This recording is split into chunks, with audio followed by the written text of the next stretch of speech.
Tem sido levantado um debate público acerca da preponderância da ciência em relação à política e à religião, como se houvesse um determinismo científico que fosse o limite das opções políticas e também da religião, do exercício da cidadania por consequência, se você limita a liberdade e a autonomia dos indivíduos e do sistema político, você limita também a soberania e, por consequência, você vai desqualificar a democracia para eleger uma tecnocracia, onde você coloca pessoas com uma determinada habilidade desenvolvida a ponto de ser nomeado de cientista para tomar as decisões, ou pelo menos instruir a tomada de decisão dos dirigentes políticos.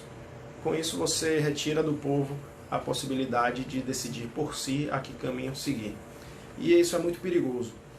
Isso é muito perigoso porque a ciência ela só pode ser vista como um instrumento que nos forneça evidências para chegarmos a decisões através da ponderação de diversos pontos. A ciência é apenas um desses pontos.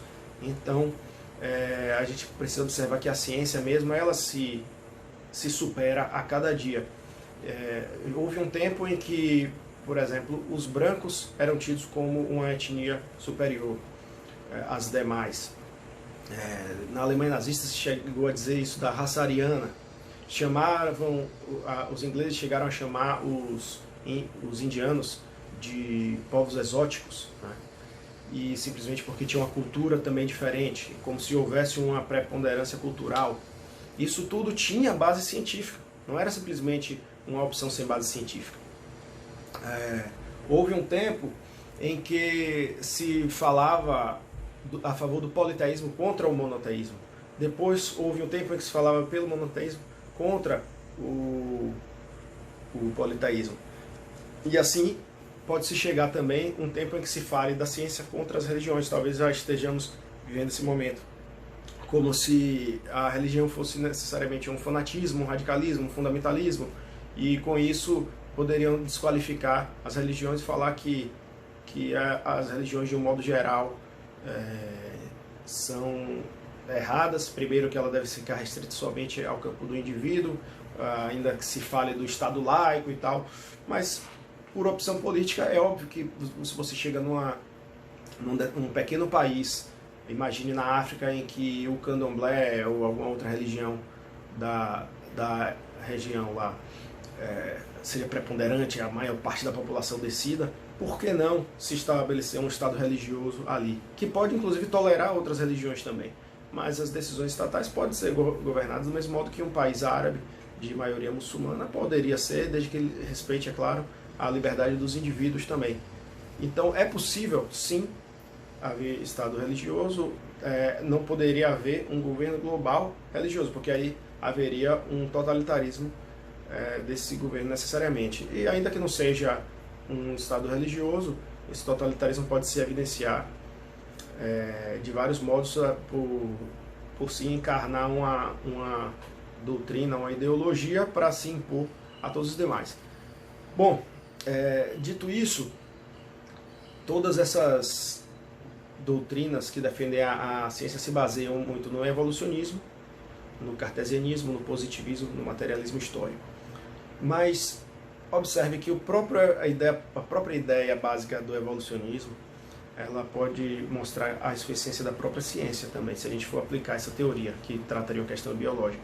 Se a gente for aplicar ela, trazendo para a ideia de ciência, de evolução, a própria ciência ela não pode ser uma verdade absoluta, nunca. Não se pode então depositar numa ciência desenvolvida pelos homens uma fé.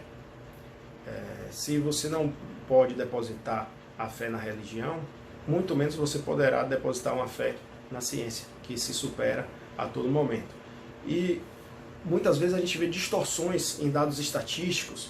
Temos que lembrar que vivemos na era da mentira. No mundo nunca se produziu tanta mentira. A gente fala de fake news, notícias falsas. Mas nunca na história da humanidade se mentiu tanto. Vivemos a era da mentira. Então, vemos estudos, estatísticas sendo distorcidas, muitas produções, às vezes de qualidade até, mas com alguns algumas deturpações, omissões de informações fundamentais, distorção de outras. Isso eu vi muito num livro que está sendo muito festejado, que é esse aqui, olha.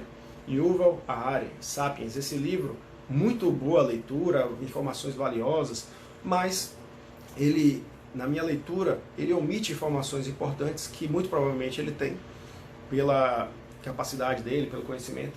E isso acontece em várias áreas também. Distorções e omissões.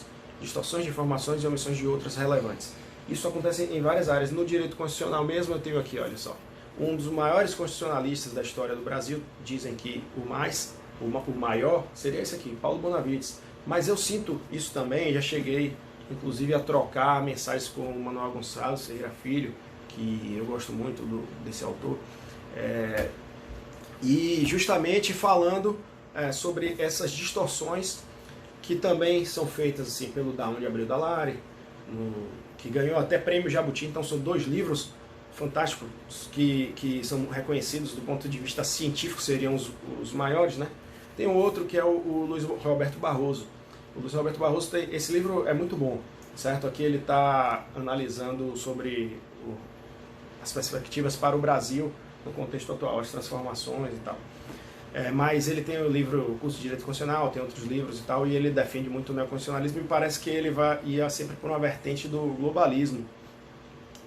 Então todos esses 3 apresentam visão progressista. Para não falar que eu sou sempre contra os progressistas, tem o Luiz Pito Ferreira, que é um grande autor já falecido de direito constitucional, e ele é muito bom porque ele apresenta as diversas, ele identifica, apresenta os argumentos de diversas teorias, mas no final ele apresenta a conclusão dele, mas ele dá a oportunidade para o leitor conhecer e optar por si, né? E me parece, na minha leitura, esses 3 daqui não, eles induzem realmente. O que eu falei que eu gosto bastante é esse daqui, o Manuel Gonçalves Ferreira Filho, que foi quem eu troquei os e-mails, inclusive antes da edição desse livro, até que esse livro é de 2017, e a primeira edição. E eu troquei e-mails com ele na época que eu tinha terminado a pós-graduação na UFBA sobre neoconstitucionalismo, e cheguei até a entrar nesses detalhes sobre a relação de globalização e direito constitucional. E aí foi bacana porque depois tem até um tópico aqui no início do livro que fala sobre constitucionalismo e globalização, que foi o tema que até então não tinha visto ninguém tratar, a não ser lá na pós-graduação quando eu fiz aquela dissertação. Bom, então o que eu vejo é que muitas vezes há uma distorção das informações para se defender uma ideologia. Isso no Yuval Harari fica claro para mim que toma esse sentido. Tenho até vontade de escrever uma resenha crítica sobre esse livro especificamente. Então tem os limites da ciência, certo? Para a tomada de decisão política. Não podemos entrar nessa ideia de determinismo científico. Agora observem que a própria ideia de determinismo científico é incongruente, porque dentro da questão da saúde, do coronavírus, nós temos visto a defesa de isolamento social, discute se era vertical ou horizontal. Mas dentro da própria área da saúde, temos também a ideia da saúde mental, a questão da saúde mental das pessoas, como as pessoas serão abaladas emocionalmente por isso. Isso é um ponto importantíssimo, porque você pode estar buscando uma solução e está gerando um outro problema que pode ser muito grave. Com certeza muitas pessoas poderão ser levadas até a cometer suicídio, se não já foram, não tenho esse dado, mas me parece que isso deve aumentar esse número. E fora, além do suicídio, tem vários dos problemas emocionais que a pessoa pode carregar por muito tempo, talvez a vida inteira. Então a gente precisa realmente ver. É claro que a questão do distanciamento social vai diminuir o contágio, isso é óbvio. Agora, como a gente pode fazer essa diminuição desse distanciamento social? Não deveria ter sido feito antes com a atenuação da globalização, com o intercâmbio de pessoas? Isso daí poderia ter sido um modo preventivo e teria sido o mais eficaz. O próprio sistema de metrópoles, nós temos cidades muito populosas e aumenta o índice de transmissão.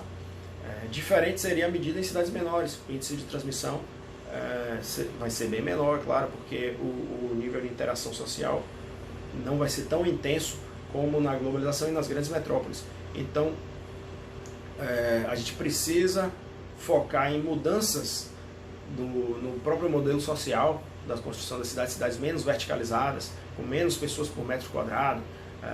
Deveria ser estimulado esse tipo de trabalho, até por uma questão também ambiental. Você vê que o modo de produção industrial hoje está favorecendo as multinacionais que estão fornecendo e aniquilando a concorrência com as pequenas empresas que já basicamente não fornecem mais os produtos. As cadeias produtivas curtas, que deveriam ser priorizadas até pela defesa do meio ambiente, estão sendo deixadas de lado. Hoje, na globalização, nós vemos o comércio exterior tendo 90% da distribuição dos produtos feito por navios. E imagine o custo ambiental desse modo de distribuição de mercadorias, né? Bom, temos que repensar todas essas questões, buscar modos da sociedade se organizar com cidades menores, cadeias produtivas curtas, autossuficiência local, pelo menos a busca dos insumos mais básicos da produção, e aí abrir mão de certos luxos que a tecnologia e a globalização vem dando para a gente. Com certeza a gente precisa repensar tudo isso, ou então continuar só aumentando a concentração de renda na mão das grandes empresas multinacionais. E eu acho que esses pontos são para ser debatidos, mas a conclusão invariavelmente é que a ciência só pode ser um instrumento e o determinismo científico é uma falácia, porque acaba caindo nas mãos dos dirigentes políticos com maior poder, desqualificando a própria ideia de democracia, de soberania do povo e da liberdade do indivíduo. Então nós temos que observar esse pequeno debate que se começa tangenciando o debate público, para aprofundar a análise e defender as liberdades públicas dos indivíduos. Comentem o vídeo e me mandem vídeos, áudios ou comentários e textos sobre o assunto, para a gente poder continuar aprofundando esse debate, tá certo? Um abraço.